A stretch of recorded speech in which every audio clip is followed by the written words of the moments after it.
بسم اللہ الرحمن الرحیم الصلاۃ والسلام علیک یا رسول اللہ الصلاۃ والسلام علیک یا نبی اللہ الصلاۃ والسلام علیک یا حبیب اللہ وعلی آلک و اصحابک یا نور اللہ صلی اللہ علیہ وسلم۔ آج ہم آپ کے سامنے دراست النحو کا اپنا سبق نمبر 6 شروع کر رہے ہیں۔ اس سے پہلے ہم نے گزشتہ اسباق میں آپ کے سامنے سبق 5 اسباق پیش کیے تھے۔ آج کا جو بیان ہے وہ اسباب منع صرف میں سے الف نون زائدتان کا بیان سے شروع ہو رہا ہے۔ الف نون زائدتان یہ جو ہے منع صرف کا ایک سبب ہے، جس کے آتے ہوئے اور اس کے ساتھ کوئی دوسرا آ جائے تو وہ اس کی وجہ سے وہ کلمہ غیر منصرف ہوتا ہے۔ اس کی کیا شرط ہیں فرماتے ہیں، الف نون زائدتان، الف نون زائدتان کو غیر منصرف کا سبب ماننے کے لیے یہ شرط ہے کہ علم ہو، یعنی غیر منصرف کا سبب ماننے کے لیے الف نون زائدتان کا علم ہونا شرط ہے۔ یہ شرط ہے کہ علم ہو، اور اگر علم نہ ہو تو ایسا وصف ہو، یا ایسا وصف ہو کہ جس کا مؤنث نہ ہو۔ تو پہلی شرط تو یہ ہے کہ غیر منصرف کا سبب ماننے کے لیے یہ شرط ہے کہ علم ہو، اور اگر علم نہ ہو تو وہ ایسا وصف ہو جس کا مؤنث نہ آتا ہو۔ دوسری ہوئی، اگر یہ بھی ہو یعنی یا اس کے مؤنث میں تائے تانیث نہ ہو، یا ایسا وصف ہو جس کا مؤنث نہ ہو، یا اگر ایسا وصف ہے جس کا مؤنث ہے لیکن اس مؤنث میں تائے تانیث نہ ہو۔ تو یہ انہوں نے بیان فرما دیا کہ غیر منصرف کا سبب بننے کے لیے پہلی شرط تو یہ ہے کہ علم ہو، اور اگر علم نہ ہو تو ایسا وصف ہو جس کا مؤنث نہ ہو۔ پھر اور نکالیں گے کہ اگر اس کا مؤنث ہو لیکن اس مؤنث میں تائے تانیث نہ آتی ہو تو وہ غیر منصرف کا سبب بنیں گے۔ لہذا اگر ایسا وصف ہو کہ جس کے مؤنث میں تائے تانیث ہو، تو انہوں نے کہا کہ اگر یہ سب نہ پائے جائیں، لہذا اگر ایسا مؤنث ہو اگر ایسا وصف ہے جس کے مؤنث میں تائے تانیث ہو تو الف نون زائدتان غیر منصرف کا سبب نہیں بنیں گے۔ لہذا عریان اور ندمان مؤنث ہیں۔ کیونکہ یہ عریان، اس کا مؤنث عریانتن آتا ہے۔ یہ وصف تو ہے لیکن اس کے مؤنث میں تائے تانیث ہے، کہ عریانتن آتا ہے اس کا مؤنث، اور ندمان یہ وصف ہے اور اس کے مؤنث میں بھی ندمانتن تائے تانیث آتی ہے۔ اس وجہ سے جو ہے شرط تھی جو الف نون زائدتان کے غیر منصرف ہونے کے لیے، وہ شرط یہاں فوت ہو گئی، کیونکہ کہا تھا کہ اگر ایسا وصف ہو جس کے مؤنث میں تائے تانیث نہ ہو، تو لہذا اگر ایسا وصف ہو جس کے مؤنث میں تائے تانیث ہو تو الف نون زائدتان غیر منصرف کا سبب نہ بنیں گے۔ لہذا عریان اور ندمان یہ منصرف ہیں، غیر منصرف نہیں، کیونکہ یہ وصف ہیں اور ان کے اندر ان کی مؤنث میں تائے تانیث آتی ہے، کہ عریانتن کی مؤنث عریانتن ہے عریان کی، اور ندمان کی مؤنث ندمانتن ہے۔ اب آخری جو ہے اسباب منع صرف میں سے جو ہے آخری سبب جو ہے وزن فعل ہے۔ وزن فعل سے مراد یہ ہے کہ اس وزن پر کوئی فعل ہو، اس وزن پر کوئی فعل ہو، جیسے شمر آتا ہے اور ضرب آتا ہے۔ تو وزن فعل سے مراد یہ ہے کہ اس وزن پر کوئی فعل ہو۔ وزن فعل کو غیر منصرف کا سبب ماننے کے لیے یہ شرط ہے کہ عربی زبان میں کوئی اسم اصل وضع میں اس وزن پر نہ ہو۔ وزن فعل کو غیر منصرف کا سبب ماننے کے لیے شرط یہ ہے کہ عربی زبان میں کوئی اسم اصل وضع میں اس وزن پر نہ ہو، یا اس کے شروع میں اتینا کا کوئی حرف ہو۔ اگر ہو تو اب کہیں گے کہ یا اس کے شروع میں وزن فعل کے ساتھ خاص ہو، یعنی عربی زبان میں کوئی اسم اصل وضع میں اس وزن پر نہ ہو یا اس کے شروع میں۔ ایک تو یہ ہوگا کہ اصل وضع میں کوئی اسم اصل وضع میں اس وزن پر نہ ہو، اور اگر ایسا نہ ہو تو یہ ہو کہ یا اس کے شروع میں اتینا کا کوئی حرف ہو اور اس کے آخر میں تائے تانیث نہ آئے۔ تو اگر پہلی والی صورت نہ پائی جائے، کوئی اسم اصل وضع میں اس وزن پر ہونے والا نہ ہو، تو اب ایسی صورت اگر نہ پائی جا سکے تو اب ایسی صورت دیکھیں گے کہ غیر منصرف کے لیے کہ اس کے شروع میں اتینا کا کوئی حرف ہو اور آخر میں تائے تانیث نہ آئے، یا تائے تانیث تو آئے لیکن خلاف قیاس آئے۔ لہذا ضرب اور یعمل میں وزن فعل غیر منصرف کا سبب نہیں ہے۔ لہذا ضرب اور یعمل میں وزن فعل غیر منصرف کا سبب نہیں ہے، اس طور پر کہ یہاں پر ضرب یہ جو ہے یہ اس کے وزن پر ایک فعل آتا ہے، یہ وزن پر کوئی فعل ہے۔ یہ کہا تھا کہ عربی زبان میں کوئی اسم اصل وضع میں اس وزن پر نہ ہو، لہذا ضرب یہ فعال کے وزن پر ہے، اور یعمل یہ جو ہے اس کے شروع میں اتینا میں سے کوئی حرف تو ہے لیکن اس کے جو ہے آخر میں تائے تانیث آتی ہے، لیکن اس کے شروع میں اگرچہ اس کے شروع میں یا ہے لیکن اس کی مؤنث جو ہے وہ یعملتن آتی ہے، اونٹنی، تو اس اعتبار سے یہ بھی جو ہے غیر منصرف نہیں بنے گا۔ پہلا والا اس وجہ سے نہیں بنے گا کہ اس وزن پر فعل بھی آتا ہے۔ یہ کہا تھا کہ عربی زبان میں کوئی اسم اصل وضع میں اس وزن پر نہ ہو، فعل کے وزن پر نہ ہو، اور یہاں پر فعل کے وزن پر ہے کہ اس طرح سے فعل بھی آتا ہے فعال، اور یعملون میں اگرچہ اتینا کے حرف میں سے یا پائی جا رہی ہے لیکن دوسری شرط فوت ہو جا رہی ہے یہاں پر کہ وزن کیا ہے کہ تائے تانیث آتی ہے اس کی مؤنث میں یعملتن۔ اور اربعون جب کسی مرد کا نام رکھ دیا جائے تو وہ غیر منصرف ہوگا، غیر منصرف ہوگا اس اعتبار سے کہ یہاں پر جب اربعون یہ شروع میں حروف اتینا میں سے آ رہا ہے، اور مزید یہ کہ جب کسی مرد کا نام رکھ دیا گیا تو اب اس کے آخر میں تائے تانیث بھی نہیں آئے گی۔ تو تائے تانیث اگر آئے گی بھی تو یہ تا خلاف قیاس آئے گی، اور خلاف قیاس آنے کی صورت میں بھی وہ جو ہے وہ منصرف نہیں ہوتا۔ جیسے طلحہ کے آخر میں جو ہے تا آتی ہے تو اس کی صورت کی وجہ سے بھی وہ کیا ہے وہ غیر منصرف ہی رہتا ہے۔ تو اب یہ ذہن میں رکھ لیں کہ ضربن جو ہے یہ جو ہے غیر منصرف اس لیے نہیں ہے کہ یہ اس وزن پر ایک فعل اور آتا ہے لہذا شرط فوت ہو گئی، اور یعملون اس وجہ سے منصرف ہے کہ اگرچہ اس کے حروف اتینا ہے لیکن اتینا میں سے ایک حرف ہے یا، لیکن اس کے آخر میں تا آتی ہے، تائے تانیث جیسے یعملتن۔ اور اربعون جب کسی مرد کا نام رکھ دیا جائے تو وہ غیر منصرف ہوگا۔ اب یہاں سے ایک چیز بیان فرما رہے ہیں اسم متمکن کے بارے میں۔ نمبر 32، اسم متمکن کی 16 قسمیں ہیں۔ اسم متمکن کی 16 قسمیں ہیں، یہ دوسرا اس کا نام مورب ہوتا ہے۔ مورب کی کہیں گے کہ 16 قسمیں ہیں، یا اسم متمکن کی 16 قسمیں ہیں۔ اب یہاں سے ایک چیز بیان فرما رہے ہیں، یہ اسم متمکن کی 16 قسمیں: اول مفرد منصرف صحیح غیر مضاف بیائے متکلم، یعنی پہلی جو قسم ہے وہ ہے جو مفرد ہو، یعنی واحد ہو، تثنیہ اور جمع نہ ہو۔ دوسری یہ قسم ہے منصرف ہے، یعنی منصرف ہو غیر منصرف نہ ہو۔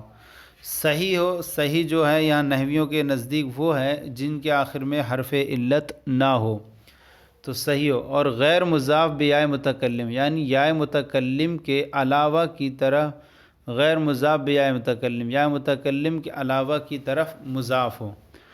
تو اب ایسی صورت میں اس قسم کا اعراب کیا ہوگا وہ بیان فرمائیں گے۔ دوسری قسم واحد ہو، منصرف ہو اور قائم مقام صحیح ہو اور غیر مضاف بیائے متکلم ہو، یعنی دوسری ہے واحد وہ بھی، اور منصرف یعنی غیر منصرف نہ ہو، غیر منصرف نہ ہو، اور قائم مقام صحیح ہو۔ قائم مقام صحیح کا مطلب یہ ہے کہ وہ جس کے آخر میں حرف علت وا ہو یا ہو اور ما قبل اس کے ساکن ہو، جیسے دلون اور زبیون۔ تو قائم مقام صحیح ہو اور غیر مضاف بیائے متکلم ہو، یعنی یائے متکلم کے علاوہ کی طرف مضاف ہو جائے، جیسے چاہے وہ ضمیر کی طرف مضاف ہو جائے یا جو ہے ضمیر غائب کی یا خطاب کی، یا پھر جو ہے اس میں ظاہر کی طرف مضاف ہو لیکن یا متکلم کی طرف مضاف نہ ہو، کیونکہ ایسی صورت میں اگر یا متکلم کی طرف مضاف ہوگا تو اس کا اعراب جو ہے وہ پہلی اور دوسری قسم والا اعراب نہیں بن پائے گا۔ تیسری قسم ہے جمع مکسر منصرف غیر منقوص و غیر مضاف بیائے متکلم۔ جمع مکسر یعنی جس میں واحد کا وزن سلامت نہ رہے، یعنی جو واحد بھی نہ ہو، تثنیہ بھی نہ ہو، جمع ہو۔ منصرف ہو یعنی غیر منصرف نہ ہو، اور غیر منقوص ہو یعنی وہ جس کے آخر میں یا ہو اور ما قبل اس کے کسرہ ہو وہ بھی نہ ہو، جیسے قاضی وغیرہ، اور غیر مضاف بیائے متکلم ہو، یا متکلم کے علاوہ کی طرف مضاف ہونے والا ہو۔ اب یہ تین قسمیں ہوئیں، ان تینوں قسموں کا جو اعراب ہوتا ہے وہ تینوں قسموں کا اعراب بالحرکت ہوتا ہے، یعنی حالت رفع میں ضمے کے ساتھ، حالت نصبی میں فتح کے ساتھ، اور حالت جری میں کسرے کے ساتھ۔ تینوں کی مثال پہلے والے کی یوں ہوگی: جانی زیدن ورأیت زیدن ومررت بزیدن، کہ مفرد بھی ہے زید اور منصرف بھی ہے اور صحیح ہے کیونکہ آخر میں حرف علت نہیں ہے اور غیر مضاف بیان متکلم ہے۔ اسی طرح آپ کہہ دیں جانی غلام زیدن، مضاف ہے یا متکلم کے علاوہ کی طرف، تو یہاں پہ بھی پہلی قسم میں آ جائے گا۔ دوسری قسم جیسے جو ہو کہ قائم مقام صحیح، جیسے دلون یعنی اخذت دلون، یعنی رأیت دلون ومررت بدلون، یا اسی طرح جاء زبیٌ رأیت زبیًا مررت بزبیٍ، یہاں پر بھی یہ ہے قائم مقام صحیح والی کا اعراب بھی اعراب بالحرکت ہوگا، پہلی حالت میں حالت رفع میں ضمے کے ساتھ، دوسری میں نصب کے ساتھ، اور تیسری میں کسرے کے ساتھ۔ تیسری قسم جو تھی جمع مکسر منصرف غیر مضاف بیائے متکلم، جیسے رجال، جو ہے جمع ہے، مکسر ہے، منصرف ہے اور مضاف یا متکلم کے علاوہ کی طرف یہاں مضاف بھی نہیں ہے بل تو، اور غیر منقوص میں سے بھی ہے۔ تو اب اس کا اعراب بھی جو ہوگا وہ یہی ہوگا جو دونوں پہ اسموں کا آپ کے سامنے بیان کیا۔ تو مفرد جانی رجال ورأیت رجالا مررت برجال۔ تو یہ تین قسمیں ہوئیں۔ چوتھی قسم ہے جمع مؤنث سالم۔ جمع مؤنث سالم وہ ہے تو اب چوتھی قسم ہوئی۔ پانچویں قسم ہے جو غیر منصرف۔ تو چوتھی قسم جو جمع مؤنث سالم ہے اس کا جو اعراب ہے وہ حالت رفع میں ضمہ کے ساتھ ہوتا ہے اور حالت نصبی اور جری میں کسرہ کے ساتھ ہوتا ہے۔ جیسے یوں کہیں جاءنی مسلمات ورأیت مسلمات ومررت بمسلمات۔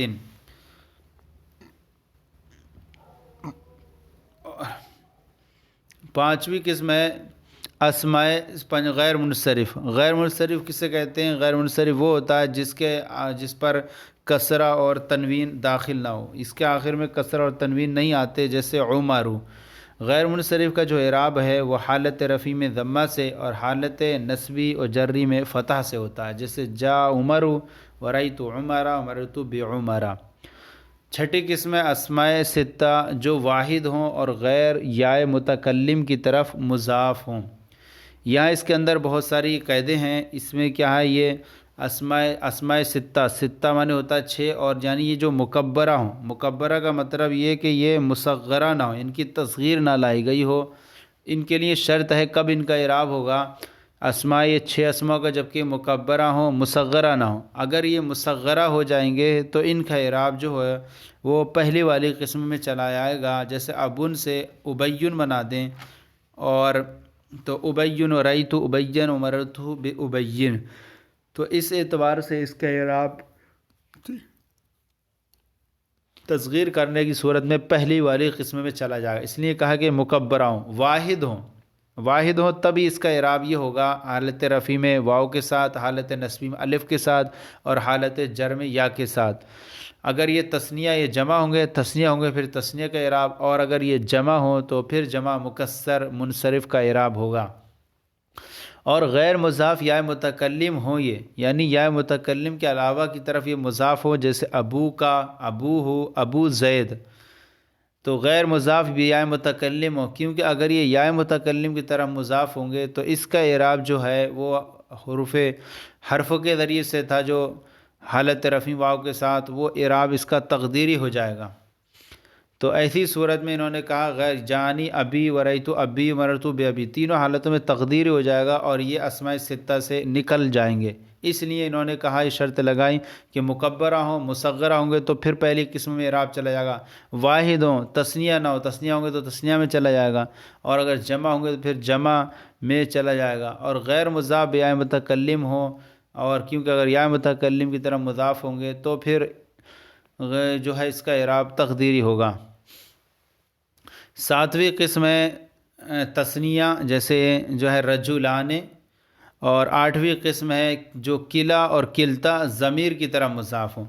کلا اور کلتا جب ضمیر کی طرف مضاف ہوں تو یہ فرمایا گیا کہ کلا و کلتا کا یہ اعراب جو ہے، جبکہ یہ دونوں اس میں ضمیر کی طرف مضاف ہوں تو یہ اعراب ہوگا، یعنی تثنیہ کا جو اعراب ہے حالت رفع میں الف کے ساتھ اور حالت نصبی جری میں یا ماقل مفتوح کے ساتھ، تو تثنیہ کا اعراب اور کلا و کلتا کا اعراب اس وقت ہوگا۔ تثنیہ کا اعراب تو اس ہر حال میں یہی رہے گا، حالت رفع میں ضمہ الف کے ساتھ اعراب بالحرف، اور کلا اور کلتا کا اعراب جب یہ کہ ضمیر کی طرف مضاف ہوں یہ اعراب ہوگا، لیکن اگر یہ جو ہیں اس میں ضمیر کے اس میں ظاہر کی طرف مضاف ہوں تو ایسی حالت میں اس کا جو اعراب ہے وہ تینوں حالتوں میں تقدیری ہوگا، کلا اور کلتا کا۔ جیسے جانی کلر رجلین، اس میں ظاہر کی طرف مضاف ہے تو اب کلر رجلین رأیتو کلر رجلین و مررتو بے کلر رجلین ہوگا، لیکن اگر یہ ضمیر کی طرف مضاف ہوں تو ایسی صورت میں پھر تثنیہ میں جو اس کا اعراب جو ہوگا وہ یا ماقل مفتوح کے ساتھ ہوگا، حالت نصبی و جری، جیسے جانی کلیہما، جانی کلاہما ورأیتو کلیہما و مررتو بے کلیہما۔ تو ساتویں قسم ہوئی تثنیہ، آٹھویں قسم جو کلا و کلتا ضمیر کی طرف مضاف ہوں۔ نویں قسم اسنان و اسنتان، یہ بھی تثنیہ سے لاحق ہیں، ان کا اعراب بھی حالت رفع میں الف کے ساتھ اور حالت نصبی جری میں یا ماقل مفتوح کے ساتھ۔ دسویں قسم ہے جمع مذکر سالم۔ جمع مذکر سالم یعنی جیسے مسلمون، اس کا اعراب بھی اعراب بالحرف ہوتا ہے، حالت رفع میں واو ما قبل مضموم اور حالت نصبی جری میں یا ما قبل مکسور کے ساتھ ہوتا ہے۔ 10ویں قسم جمع مذکر سالم ہے۔ 11ویں قسم اولو ہے۔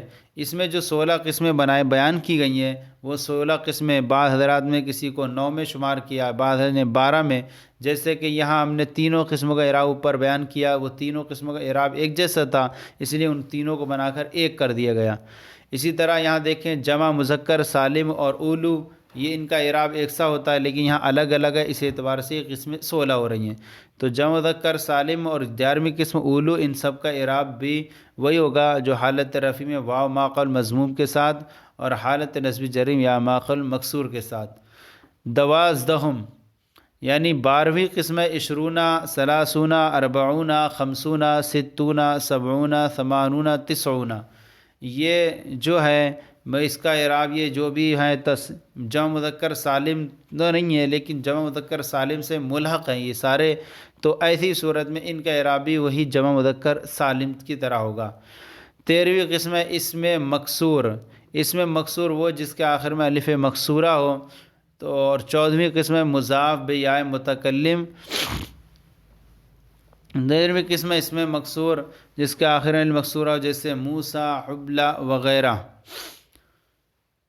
تو اب کہیں گے کہ 13ویں قسم سے مکسور اور 14ویں قسم میں مضاف بیا متکلم غیر تثنیہ وغیر جمع مذکر سالم، یعنی جمع مذکر سالم جو ہے کہ یعنی کہیں گے اس کو کہیں گے جو مضاف ہو لیکن یا متکلم کے یا اور جو اسم یا متکلم کی طرف مضاف ہو، یا متکلم کی طرف مضاف ہو یا متکلم کی طرف، لیکن وہ تثنیہ بھی نہ ہو اور جمع مذکر سالم بھی نہ ہو۔ تو 13ویں قسم اور 14ویں قسم یہ دونوں کا جو اعراب ہے وہ اعراب جو ہے حالت رفعی میں جو ہوگا وہ ضمہ تقدیری سے، اور حالت نظمی میں فتح لفظی سے، اور حالت جری میں تقدیر کسرہ سے ہوگا۔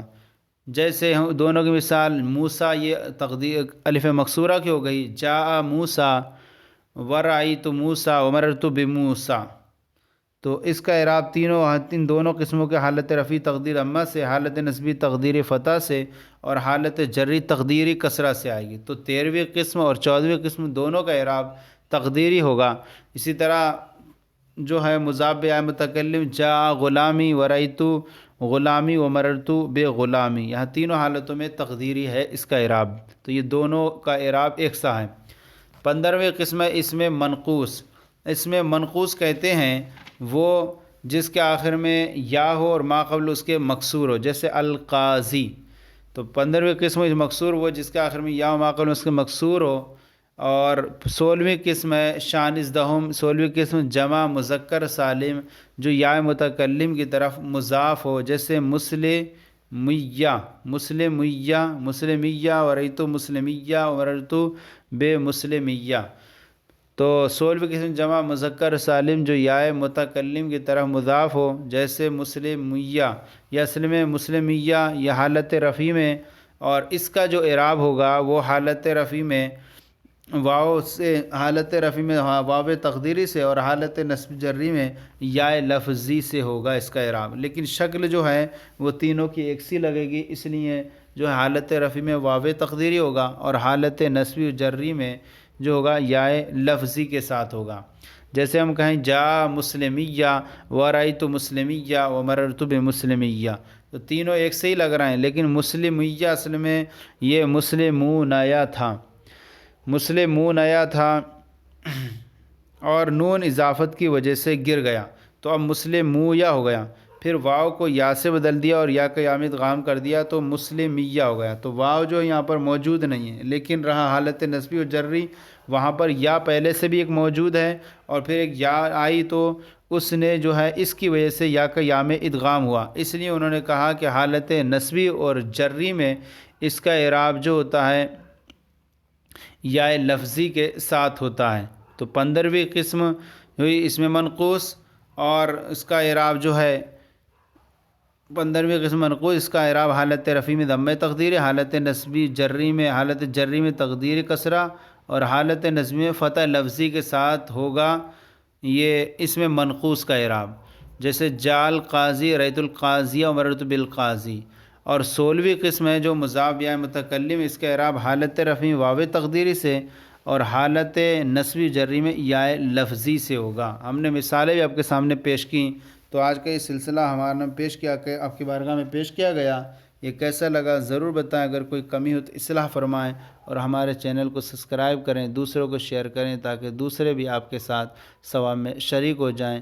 جزاکم اللہ خیرہ۔ نیکسٹ جو ہے لیسن میں ہم جو ہے سبق نمبر یہ گنتی 33 سے شروع کریں گے، اور اسماء ستہ کے بارے میں یہاں بیان کریں گے۔ اسماء ستہ سے انشاءاللہ کل بیان کیا جائے گا۔ جزاکم اللہ خیر، اللہ آپ کے علم میں برکت عطا فرمائے۔